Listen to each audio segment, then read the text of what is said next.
probably should have set the tripod up for this video, but fuck it, I couldn't have been bothered to do so. So you've probably read the title and you'll know that this is going to be my review for Catching Fire, The Hunger Games, or The Hunger Games Catching Fire. I'm not sure which way around it goes. I could have looked that shit up, but I couldn't be bothered. I was a big fan of the first Hunger Games movie.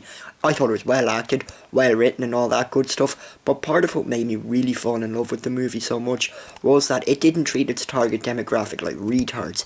It said, you know what, you're able to handle dark subject matter and we're going to give you some dark subject matter. Sure, they trimmed out some of the violence to keep it as a 12s movie, but, you know, given the fan base, they couldn't have made it a 15s or an 18s, although it would have been cool if they actually had released an 18s version of the movie.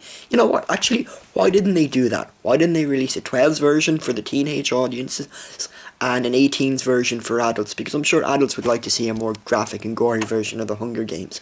Anyway, what did I think of the second movie? I'm not really going to go too deep into the story because at this stage you've already seen the movie, so, you know, there's no point in going too much into the plot. My major problem with this, though, was President Snow's plan to kill Peter, or Peeta, I think that's how you pronounce it, and Katniss, because it's been established that Katniss has now become, you know, a symbol of hope and strength for the districts. So by killing her, wouldn't that just make them more pissed off and more willing and ready and able to want to uprise against the evil government in this movie? Anyway, that's my thoughts on that. Yay for ramblingness. But that aside, you might think I hated the movie. I didn't. I thought, like the first one, this was also a brilliant and scathing attack on reality television and vacuous celebrity culture, both of which I cannot stand, so anything that gives those two things a kick in the testicles is something I'm really going to enjoy. Stanley Tucci I loved again as, you know, the really creepy, sleazy, and utterly fake and utterly vacuous host of the Hunger Games TV show. And again, I thought that Jennifer Lawrence was excellent as Katniss Everdeen.